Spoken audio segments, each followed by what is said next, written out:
भगवत कृपा से कोल्ह जी बचपन से ही भगवत चरणारविंद के अनुरागी और बैरागी। त्यागी और बैरागी और उपरति में अंतर होता है। त्यागी में भोगों के प्रति महत्व बुद्धि होती है, पर परमार्थ में बाधक, इसलिए वो त्याग देता है, पर अंदर उसके राग रहता है, उसे त्यागी कहते हैं। भोगों के सानिध्य में भी भोगों की इच्छा न रह जाना, ये बैरागी का लक्षण है। और भोग को भोग वृत्ति से देखना ही नहीं, भोग है ऐसी वृत्ति ही नहीं रह गई, उसे उपरति कहते हैं। कोल्ह जी बचपन से भगवान नाम गुणगान करने वाले और सच्चे बैरागी। तीर्थ याटन करना, संत समागम करना, शास्त्र के अनुसार चलना। और जो छोटे भाई थे अल्लाह जी, उनके हृदय में वासना का बड़ा तूफान उठ रहा था। यद्यपि आगे इनको प्रभु परिचय बताएंगे इनका, पर सारांश में ये पूर्व जन्म में बहुत ही त्यागी और निरंतर भगवत आसक्ति के लिए प्रयासरत रहने वाले संत रूप में हुए थे। एक दिन ये एक वाटिका में विश्राम कर रहे थे, तो वहां देखा कि राजकुमार अपने परिकर सहित आया। तो रसेंद्री जनेन्द्री के सब भोग विलास वहां हो रहे और ये उसे देख रहे थे। दास दासियां सुंदरियां सब। इनके मन में आया कि इतने दिन हो गए भगवान का भजन करते, ऐसा कुछ आनंद तो नहीं है। देखो ये कैसे नाच रहे, कूद रहे, अच्छे अच्छे पदार्थ खा रहे, और ये सब विलासिता हो रही है, तो जरूर इसमें सुख। मन में निश्चय हुआ कि अब तो हम वैरागी भेष में हैं, नहीं तो एक बार तो हम देखते ही इसमें सुख है, क्योंकि ये लोग सब आनंदित हो रहे हैं। अब कैसे होगा, क्या होगा? वासना को स्थान दे दिया गया। ध्यान रखना, हमारे प्रभु का स्वभाव है, यदि आप कोई वासना प्रबल करके इस मार्ग में जाओगे तो पहले आपकी वासना की पूर्ति होगी, और अगर वासना को प्रबल ना किया और प्रभु के चरणों में समर्पित कर दिया तो भस्म हो जाएगी। प्रबल है कि मिलना ही चाहिए। फिर जो इच्छा करी हो मन माही, हरि प्रसाद कछ दुर्लभ नाही। विभीषण जी भी प्रभु के समीप गए, उनके चरणों के दर्शन से हृदय में ऐसी आनंद द्रवण क्रिया हुई कि बस यही कि अविचल भक्ति मिले। तो प्रभु ने कहा नहीं, पहले लंकाधिपति बनो। समुद्र का तिलक समुद्र जल से किया। विभीषण जी स्वीकार कहते, उर कछु प्रथम वासना रही। प्रभु चलते समय तो ऐसा ही निश्चय किया था, तो प्रभु ने कहा अविरल भक्ति भी मिलेगी, पर लंकाधिपति का तुम्हारे मन में भाव आया था, इसलिए बने। उसी वासना का चिंतन उनके निरंतर भगवत चिंतन में बाधक बनकर खड़ा हो गया, और वो पधारे तो ऐसे भागवत के भाई बने आके अल्लाह जी के रूप में। पर वो वासना थी ना, तो इस जन्म में उन्हें राजकुमार की मित्रता मिली, और वो राजकुमार इतना प्यार करता कि समान भोग प्रदान करता, समान आसन पे बैठालता, साथ शिकार ले जाता, सब भोग विलासिता, वैसे ही खान पान सब। पर उनमें पूर्व संस्कार के वश एक बड़ी विचित्र बात थी कि अपने भाई को भगवान के समान मानते थे, कि मैं कहां नीच अधम और कहां मेरा भाई भगवत भजन करने वाला। भगवत भक्त का आदर मात्र प्रभु की प्रसन्नता का हेतु हो जाता है, समझ लीजिए। भगवत भक्त का आदर मात्र। कोई भक्त जा रहा है, आप वाहन में उतर के खड़े हो गए, ये साक्षात प्रभु का आदर है, क्योंकि वो प्रभु का पार्षद है, प्रभु का दास है। वो अपने भाई पे भगवत बुद्धि की, मेरे भगवान ही भाई के रूप में है, क्योंकि ये निरंतर भजन करते, और कहां मैं नीच, नाना प्रकार की ऐसी खान पान सामग्री जो हमारे भाई के सामने वर्णन नहीं की जा सकती, वो मैं पाता हूं। अंदर ये था, पर पूर्व वासना के कारण सब विलासिता मिली। तीर्थ याटन करके एक दिन कोल्ह जी आए और दृष्टि गई तो प्रणाम मुद्रा में अल्लाह जी खड़े थे। उन्होंने कहा, भाई जिन तुम भोगों में लगे हुए तुम्हें क्या आनंद मिला? मतलब इसी वासना ने आज तक तुम्हें भगवत प्राप्ति के मार्ग में दृढ़ नहीं होने दिया। क्या रखा है इन भोगों में? क्या तुमने अनुभव किया? एक बात मेरी मान लो, चलो मेरे साथ प्रभु के दर्शन करने चलो, द्वारिकाधीश के। वो श्रद्धा तो भाई पर रखते ही थे। मन में उनके बड़ी ग्लानि है और बड़ी दैन्यता है। ग्लानि इस बात की कि ऐसा भाई और मेरे ऐसे आचरण, और दैन्यता इस बात की कि मैं प्रभु के सामने जाने योग्य भी नहीं हूं।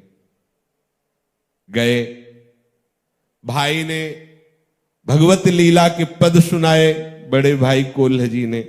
फिर छोटे से कहा, कैसे संकुचित खड़ा है, प्रभु बड़े उदार हैं, करुणामय है, कुछ सुनाना। तो वो आशिक मिजाज थे, तभी तो भोगों की प्रियता थी। देखो ये जो राग है ना, अगर इसे मोड़ दिया जाए तो बहुत जल्दी अनुरागी हो जाता है। इसीलिए पूज्य श्री जीव गोस्वामी के पास जब कोई शरणागत होने जाता तो पूछते, तुम्हारा मन कहां है? तो जैसे कोई कहता है स्त्री में, तो बोले काम लायक हो, आ जाओ। पुत्र में, आ जाओ। एक गए, कुछ भेंट चढ़ाई, कहा शिष्य होना चाहते हैं। बोले तुम्हारा मन कहां है? बोले कहीं नहीं लगता। बोले बनारस जाओ, काशी, वहां लगो, वेदांत में तो भले उन्नति हो, यहां नहीं होगी, यहां तो रागी की उन्नति होती, क्योंकि उसका चित्त ऐसे लगा, ऐसे समिट गया। देखो बड़े बड़े संतों के चरित्र में वो बड़े रागी थे, मुड़ गया मन, बड़े अनुरागी हो गए। जैसे गोस्वामी जी, जैसे बिल्वमंगल जी, बड़े रागी थे तो बड़े अनुरागी हो गए। अल्लाह जी से कहा कोई पद सुनाओ, तो उनकी स्मृति शक्ति बड़ी प्रवीण थी, क्योंकि पूर्व भजन किए हुए थे। तो 4 लाइन का एक सवैया, जिसमें ब्रजलीला में लालजू महाराज जो लीलाएं करते, 4 पंक्ति बड़े डरते हुए संकोच में गाया।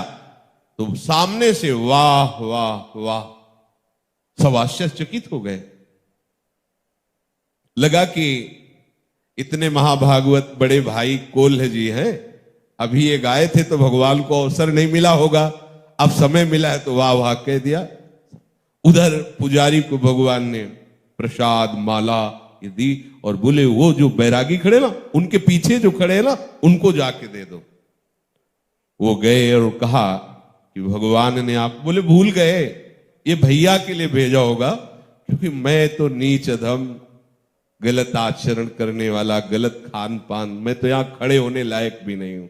और आंसू आ गए और कहा ये परम भागवत बाल्यावस्था से भगवान के मार्ग में है, इनको कहा, मेरे को। बोले नहीं, उन्होंने कहा है कि जो बैरागी खड़े उनके पीछे जो खड़े उनके, और माला पहना दी। और प्रश्न बड़े भाई लाए थे वही कृपा करवाने, पर जब ये देखा कि हमारे गाने पे तो कुछ नहीं बोले, इसके गाने पे वाह वाह बोले और इसको प्रसाद और माला भेजा, तो हृदय में जलन पैदा हो गई। कोल्ह जी ने कहा जीना बेकार, जिसके लिए जी रहे थे वो तो हमारे हुए नहीं। देखो ईर्ष्या कैसी विचित्र। कौन? प्रभु। ये शराब पीता है, ये इधर उधर के भोजन पाता है, राजाओं के साथ रहकर ऐसे आचरण करता है गंदे गंदे, इसको माला और प्रसादी जीवन हो गया माला धारण किए इनके नाम का। ना तो मेरे लिए वाह वाह का, ना मेरी कोई चर्चा है की, मरना अच्छा। समुद्र में जाकर अब प्राण त्याग दे, कूद गए समुद्र में। छोटे भाई ने प्रसाद भी नहीं चखा, क्योंकि वो प्यार करता था अपने बड़े भाई से कि भगवत भक्त है। लोगों ने उनको पकड़ा नहीं, वो भी कूद जाते, पकड़ लिया उनको। अब ये जब समुद्र में कूदे तो भगवान द्वारिकाधीश के पार्षदों ने इनको पकड़कर दिव्य द्वारिकापुरी में, अब हृदय शीतल हुआ कि उसको तो वहां प्रसाद मिला, यहां तो मुझे आनंद मिल रहा है। प्रभु आए, आओ आओ, बैठाला और बोले लाओ प्रसाद लाओ। दिव्य प्रसाद सामने, बोले एक नहीं 2 परोसा, 2। तो कोल्ह जी ने कहा 2 किसके लिए प्रभु, एक में ही हम तृप्त हो। बोले नहीं, अल्लाह जी के। अब इतना बढ़िया ये परमानंद भी उनको चुभले, यहां भी वो, यहां भी उदास हो गए। प्रभु ने कहा तुम प्रसन्न क्यों नहीं हुए? बोले प्रभु आपसे क्या छुपा है, मेरे हृदय में ऐसी बात है कि वो इतना गंदा आचरण करने वाला, वहां तो चलो प्रगट, अब यहां भी आप उसके लिए तो उनका तुम जानते नहीं हो। तुम तो इसी जन्म में भजन प्रारंभ कियो, ये पूर्व जन्म में मेरा आश्रय लेकर भजन कर रहा था, पर वासना आ गई थी, इसलिए उस वासना को नष्ट करने के लिए ये अवसर उसे खोना पड़ा, क्यों नहीं तो उसी जन्म में मेरे पास आ जाता। जाओ, अब भी उसने प्रसाद नहीं चखा तुम्हारे बिना, वो तो लोग पकड़े नहीं तो प्राण त्याग दे, और तुम भजन करते रहे हो और ईर्ष्या भी हृदय में है। विचार करो, अगर हमारे हृदय में कोई वासना है तो हमारा समय बर्बाद होगा। प्रभु ऐसे कृपालु हैं कि एक बार जिसे पकड़ लिया उसे छोड़ते नहीं। देखो, प्रभु का वो याद नहीं कर रहा था, स्मरण लीला गायन नाम जप। इस जन्म में रजोगुणी भोग वासना में फंसा था, लेकिन प्रभु की दृष्टि से वो अलग नहीं था। इसीलिए यद्यपि भक्त अनन्य जो विषय इंद्रियन बस होए, कर्मठ कोटि जितेंद्रियन ते समल है न कोई। अगर कोई वासना प्रबल रखोगे और प्रभु से मांग करोगे तो समय आपका नष्ट होगा, हो सकता है जन्म भी चूक जाए। और यदि वासना है और उसे समर्पित कर दोगे कि प्रभु मेरी चाहत है पर आप देख लीजिए, आप अगर ऐसा समझे कि भजन में बाधक है तो नाथ मेरे मांगने पर भी कभी न देना। प्रभु आपके सामने हमारे हृदय की सब वासनाएं समर्पित है, क्योंकि आपके सिवा कोई हमारा है नहीं। तो वासना होते हुए भी भगवत प्राप्ति हो जाएगी। प्रभु के चरणारविंद की अनन्यता, मुझे लगता है कि अपने लोग जो कलियुगी हवा पानी में पल रहे हैं, तो ऐसी स्थिति नहीं है कि हम निर्विकार होकर परम पद में जाएं। अभी ऐसी स्थिति नजर नहीं आ रही। जो पुराने उपासकों में, पुराने महात्माओं में निष्ठा देखी गई, दृढ़ता देखी गई, वैराग्य देखा गया, एक निष्ठा देखी गई, वो अपने लोगों में कहीं नजर नहीं आ रही है। अब क्या करें? हमें तो चाहिए प्रिया प्रीतम, तो बस जैसे हैं हम, जहां हैं हम, बस केवल प्रिया प्रीतम का अनन्य आश्रय ले लो तो वही गति प्राप्त होगी। ध्यान रखना।